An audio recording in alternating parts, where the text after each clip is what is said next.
شیطان سره ډېرې لارې داسې دي چې په هغه سره انسانان ګمراه کوي. ډېرې طریقې او ډېرې حربې لري، خو لیکن یو څو حربې داسې دي چې د هغه ښودنه موږ ته حضرت نوح علیه السلام کړې دی. په هغه وخت کې چې کله د نوح علیه السلام په قوم باندې عذاب راغی، نو نوح علیه السلام په کشتۍ کې سور و.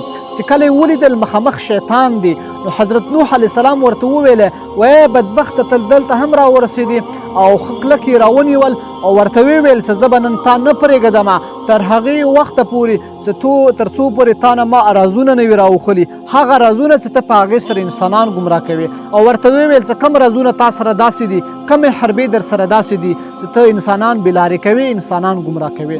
نو شیطان ورته وویل چې ما سره 15 رازونه داسې دي، 15 لارې او طریقې داسې دي چې په هغې سره زه انسانان ګمراه کوم، خو په دغه 15 کې 3 درښیم او دغه 2 نشم درښودلی.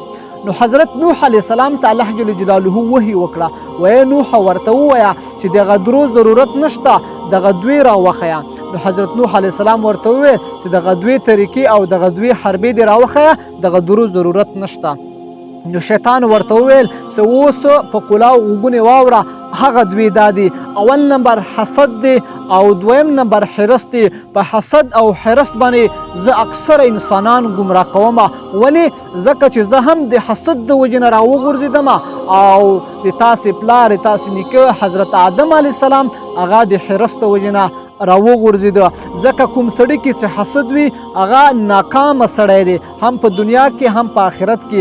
ځکه که سړی یو لوی سړی جوړېدل غواړي، هم په دنیوي هم د الله په نیز باندې، خو لیکن په ده کې حسد وي، دغه سړی د لوی مرتبې او لوی مقام خاوند نشي جوړېدلی.